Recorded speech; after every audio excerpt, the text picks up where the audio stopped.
नमस्कार, मैं हूं आपके साथ इमानी नैथानी। बात करेंगे 2006 में हुए मालेगांव धमाकों की, जिसमें एनआईए आरोपी साध्वी प्रज्ञा को क्लीन चिट दे सकती है। सूत्रों के मुताबिक मालेगांव ब्लास्ट की जांच कर रही एनआईए ने अपनी चार्जशीट में साध्वी प्रज्ञा को आरोपी के तौर पर ना दिखाने की तैयारी कर ली है।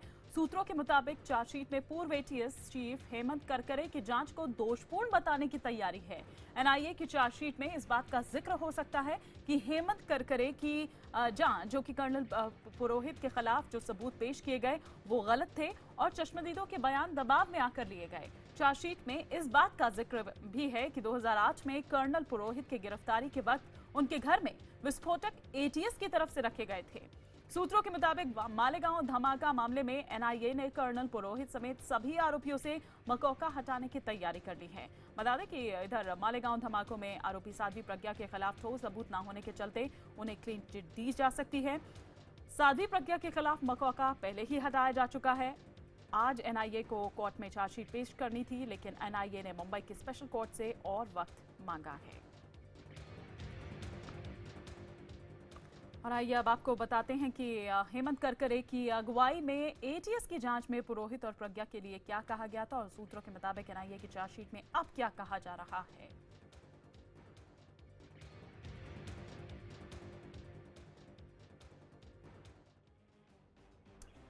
तो पुरोहित और प्रज्ञा को क्लीन चिट, आपको बता दें क्या कहा था एटीएस ने। बम के साथ रखी गई hero Honda motorcycle Sadhvi Pragya की, उस वक्त ये बताया गया था। अब क्या कहता है एनआईए कि साध्वी प्रज्ञा के खिलाफ सबूत कमजोर हैं।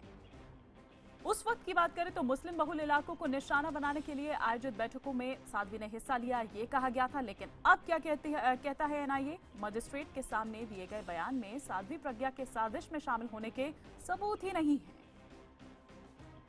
11 अप्रैल 2008 को भोपाल में बैठक हुई, ये तब कहा गया था। अब ये कहा जा रहा है कि सभी चश्मदीदों के बयान मकौका के तहत लिए गए।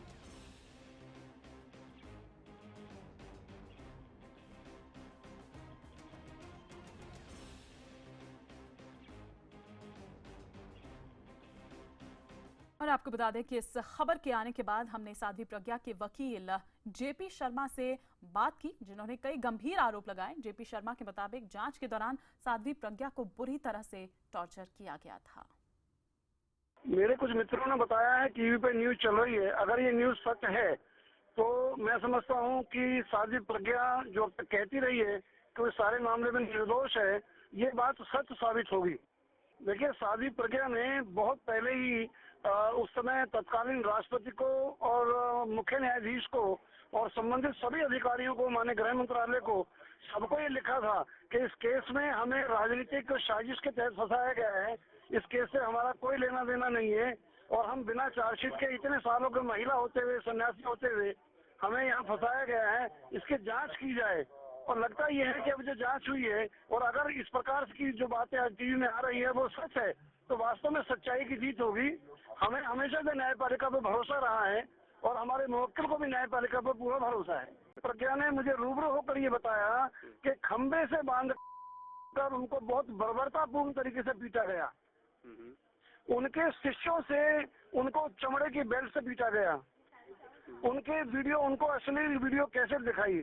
उनका साधु के कपड़े, जो सन्यासी का जीवन होता है, जो आदमी सार्वजनिक जीवन को त्याग करता है, साधु के कपड़े पहनता है, उनके कपड़े उतरवा कर जबरदस्ती उनको दूसरे कपड़े पहनवाए गए। ये सब आस्थाओं पर चोट है और इन्वेस्टिगेशन एजेंसी को शोभा नहीं देता। अगर आप कुछ जांच कर रहे हैं, जांच के तरीके से कीजिए। अब जिस प्रकार से उनको लेकर आए, देखिए पूरी जांच में उस मारपीट में आप देखिए कोई महिला कांस्टेबल उनके साथ नहीं थी, कोई महिला अधिकारी उनके साथ नहीं थी। मुझे लगता है राजनीतिक साजिश के तहत जितना टॉर्चर, वो टॉर्चर ज्यादा करना चाहते थे और उस तरह की सरकार को सोचना चाहिए।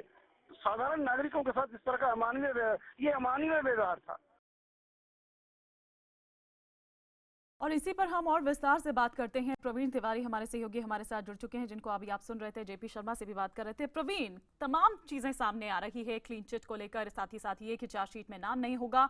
आपके सोर्सेस क्या आप तक खबर दे रहे हैं, क्या सामने चीज आ रही है?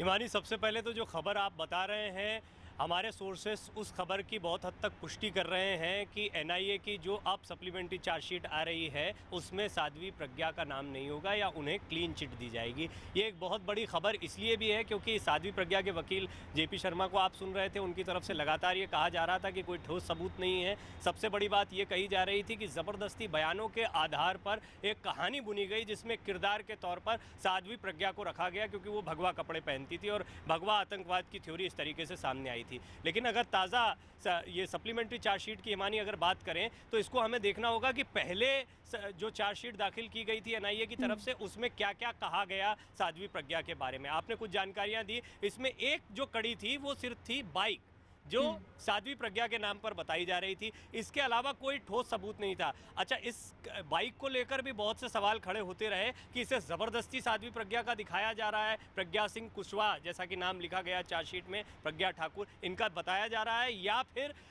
सचमुच में ये बाइक साध्वी प्रज्ञा की थी। और इसमें बहुत बड़ा पॉइंट ये इसलिए भी आया था क्योंकि सुनील जोशी जो एक बहुत मुख्य किरदार एनआईए की चार्जशीट में इन तमाम हमलों में दिखाई पड़ते हैं, धमाकों में दिखाई पड़ते हैं, उनकी हत्या के बाद ये सारी कहानी सामने आई। उनकी हत्या की चार्जशीट में भी साध्वी प्रज्ञा का नाम आया। उनकी हत्या में पहले इस बाइक का इस्तेमाल होता है, उसके बाद में यही बाइक धमाकों में दिखाई पड़ती है, इस पर विस्फोटक रख के धमाका किया जाता है। ये थ्योरी जो है ये बहुत मजबूत दिखाई नहीं पड़ रही थी। हालांकि एनआईए ने अपनी पूरी बात को इसी तरीके से रखा, साध्वी प्रज्ञा पर जो चार्जेस फ्रेम किए गए थे वो इस तरीके से लगाए गए थे। एक हिमानी जो बहुत महत्वपूर्ण बात है जिस पर ये पूरी चार्जशीट आधारित थी पहले वाली, वो ये थी कि साध्वी प्रज्ञा ने किस किस जगह पर किस किस के सामने क्या क्या कहा।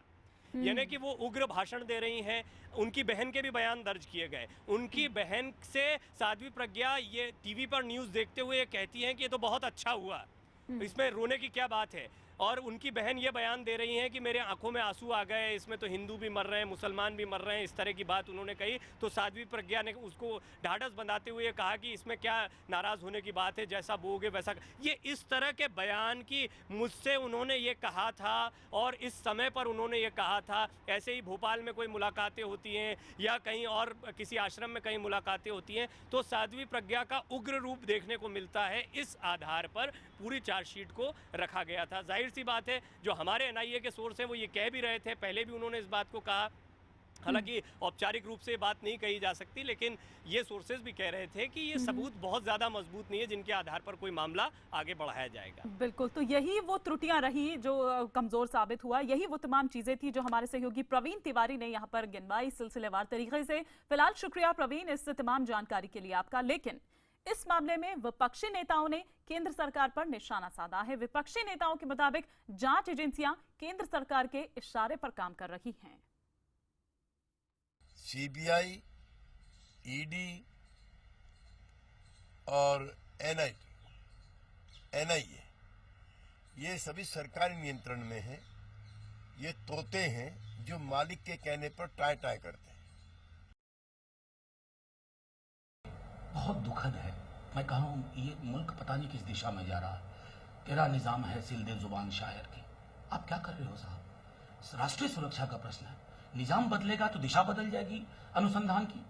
चूंकि परपेट्रेटर जो थे उनका वैचारिक साम्य आपकी विचारधारा से, अगर इस प्रकार के निर्णय आप लोगे तो आने वाली हुकूमतें ऐसा ही करेंगी, वो कतई बर्दाश्त नहीं होगा। मैं समझता हूं उनको पुनर्विचार करना चाहिए। और उधर बीजेपी ने इस मामले में विपक्ष के इन आरोपों को बेबुनियाद करार दिया है। बीजेपी के मुताबिक जांच के बाद ही इस नतीजे तक पहुंचा गया है। नहीं, उसमें कोई आश्चर्य नहीं है। 2 साल के हमारे बड़े ध्यान से शोध करने के बाद और अनुसंधान के बाद ये निष्कर्ष निकला है।